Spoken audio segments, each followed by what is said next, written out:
బెంగళూరులోని RV యూనివర్సిటీతో Japan ప్రభుత్వం ఒప్పందం కుదుర్చుకుంది. విద్యార్థులకు శిక్షణ ఇవ్వడంతో పాటు ఉద్యోగ అవకాశాలు కల్పించేందుకు కూడా ఇక్కడ యూనివర్సిటీతో ఒప్పందం కుదుర్చుకుంది. దీనికి సంబంధించి మనతో పాటు మాట్లాడడానికి వైస్ ఛాన్సలర్ ఉన్నారు. ఆయన అడిగి తెలుసుకుందాం. సార్, అక్కడ ప్రభుత్వం మీతో ఎలాంటి ఒప్పందం చేసుకుంది? ఇక్కడ విద్యార్థులు శిక్షణ ఇవ్వడానికి కానీ ఎలాంటి వసతులు కల్పిస్తున్నారు? మొట్టమొదట నా పరిచయం ఇస్తాను.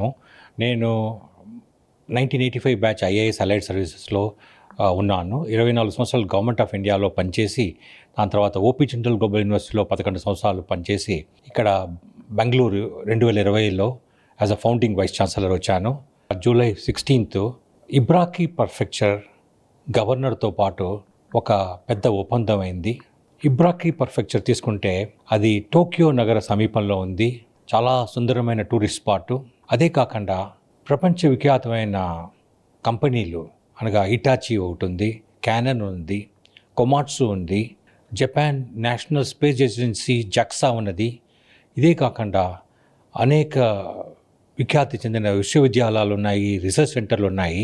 వాళ్ళకి హ్యూమన్ రిసోర్సెస్లో పెద్ద షార్టేజ్ ఉన్నది. దానికి కొద్దిగా కాంటెక్స్ట్ మీకు చెప్తాను. ఇప్పుడు విశ్వవ్యాప్తంగా చూస్తే భారత జనాభా భారతదేశం వన్ ఆఫ్ ది యంగెస్ట్. ఎందుకంటే దాన్ని మామూలుగా మనము మీడియన్ ఏజ్తో కానీ మధ్యస్థ వయస్సుతో కానీ కొలుస్తాము. ఇప్పుడు 2022లో భారతదేశ మీడియన్ ఏజ్ వచ్చి 28 ఏళ్ళు. అదే మనం మిగతా దేశాలతో పోలిస్తే ఇప్పుడు చైనా కానీ అమెరికాలో కానీ 35 ఏళ్ళు ఉన్నది.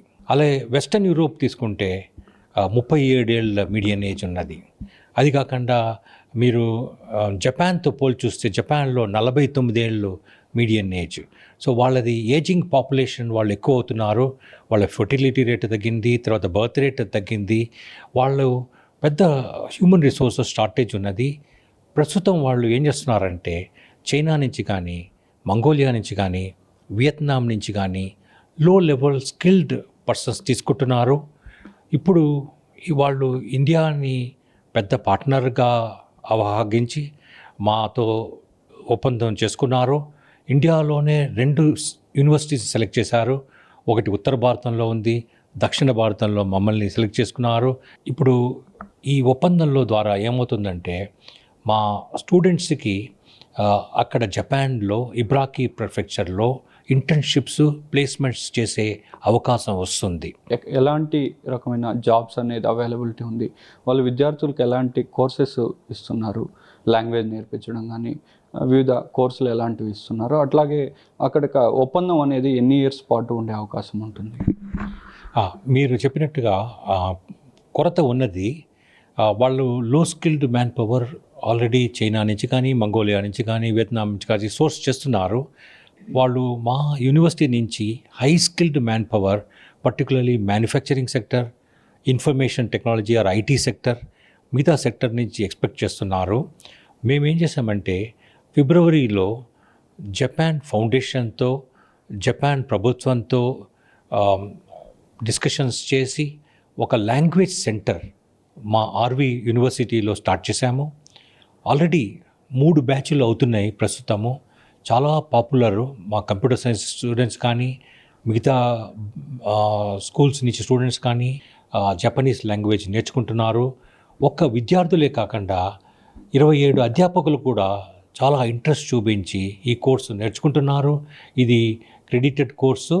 తర్వాత జపాన్ ప్రభుత్వము ఇవన్నీ గుర్తించి వాళ్ళు ఆల్రెడీ ఇండియాకి జపాన్కి చాలా మంచి సంబంధాలు ఉన్నాయి.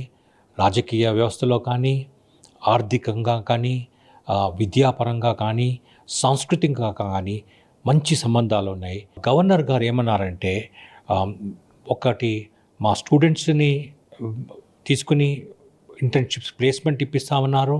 అది కాకుండా ఇబ్రాకీ పర్ఫెక్చర్లో ఉండే మా విశ్వవిద్యాలయాలకి MOU చేర్పిస్తానన్నారు.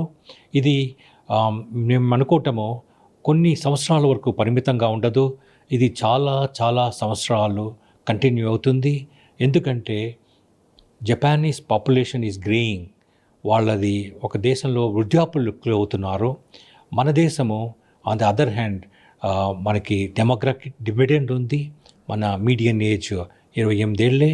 సో దీనివల్ల మన దేశానికి పర్టికులర్గా మా ఆర్వి విశ్వవిద్యాలయంలో చదివే స్టూడెంట్స్కి, ఆర్వి కాలేజ్ ఆఫ్ ఇంజనీరింగ్లో చదివే స్టూడెంట్స్కి చాలా ఉపయోగపడుతుంది. ఎందుకంటే ప్రపంచం చూస్తే ఇప్పుడు మీరు అన్ని గ్లోబలైజేషన్ అవుతోంది.